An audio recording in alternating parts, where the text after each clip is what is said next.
नमस्कार, मी डी.टी. आंबेगावे, मुख्य संपादक सत्य पोलीस टाइम्स। सामान्य जनतेचा आवाज बुलंद करण्यासाठी सत्य पोलीस टाइम्स या चॅनेलला आत्ताच सबस्क्राइब करा। शिवसेना आणि राष्ट्रवादी एनसीपी आमदार काँग्रेसमधून बाहेर पडलेल्या आमदारांच्या अपात्रतेबाबत सर्वोच्च न्यायालयात मंगळवारी सुनावणी पार पडली। ही सुनावणी 2 आठवड्यासाठी पुढे ढकलण्यात आली आहे। यावेळी सरन्यायाधीशांनी राष्ट्रवादी काँग्रेसच्या अजित पवार वकिलांना फटकारला आहे।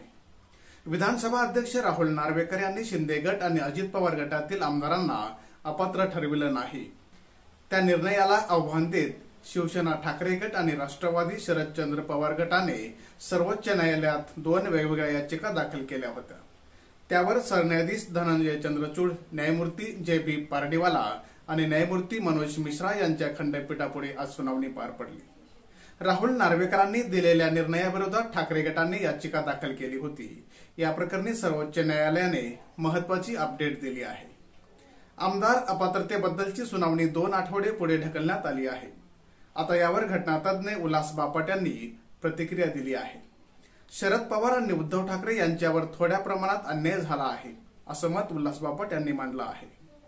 आमदार अपात्रतेची सुनावणी 2 आठवड्यांनी होईल असा निर्णय घेण्यात आला आहे। मला 2 महिने लागतील असं अपेक्षित होतं। सध्या विश्वासार्हता फार कमी होत चालली आहे। सगळ्या यंत्रणा जरी चुकीच्या वाटत असल्या तरी सुद्धा लोकांनी निर्णय घ्यावा, असं वक्तव्य उल्हास बापट यांनी केलं आहे। मी काही राजकीय नेत्यांना सर्वोच्च न्यायालयाचा सल्ला मागता येतो असं सांगितलं आहे। अनेक मोठे वकील कारणे शोधून वेळ काढतात, यासाठी 2 वर्ष वेळ लागतोय, हे लोकशाहीसाठी घातक आहे। आताचा निर्णय निवडणुकीपर्यंत लागेल असं मला तरी वाटत नाही, असंही उल्हास बापट यांनी म्हटलं आहे। पक्ष कोणाचा हे ठरवताना सुप्रीम कोर्टाने 3 गोष्टी बघणे अपेक्षित आहे।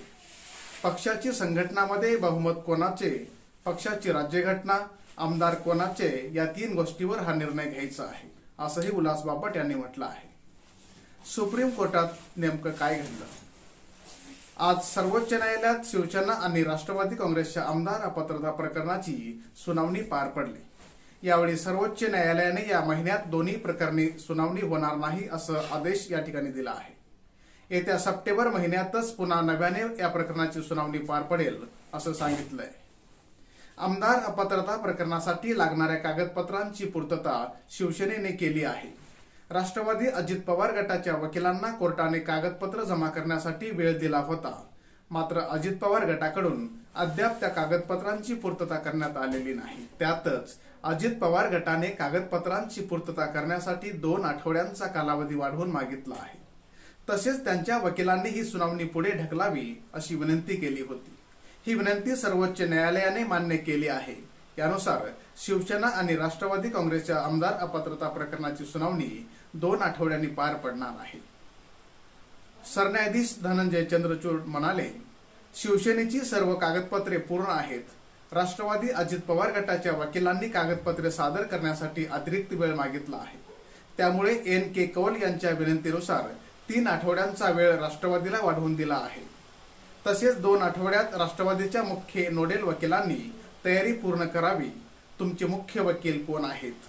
त्यावर राष्ट्रवादीच्या वकिलांनी म्हटलं, अद्याप सूचित नाही। यानंतर सरन्यायाधीशांनी सांगितलं, आम्ही 2 मुख्य वकिलांची नावे सुचवली आहेत। त्यावर राष्ट्रवादीचे वकील म्हणाले, विधानसभा निवडणुका जवळ आल्या आहेत, त्यामुळे शुक्रवारपर्यंत मुख्य वकिलांची नियुक्ती करू। यावर सरन्यायाधीश राष्ट्रवादीच्या वकिलावर चांगलेच भडकले। तुम्ही आम्हाला शिकवू नका, पुढील आठवड्यातील गुरुवारपर्यंत तुम्हाला वेळ देत आहोत। तसेच तुम्हाला कोणत्या तारखा हव्या आहेत हे कोर्ट मास्टरला का सांगत नाही, असा संतप्त सवाल सरन्यायाधीशांनी अजित पवारांच्या वकिलांना केला असल्याची सूत्रांची माहिती आहे। सामान्य जनतेचा बुलंद आवाज, सत्य पोलीस टाइम्स।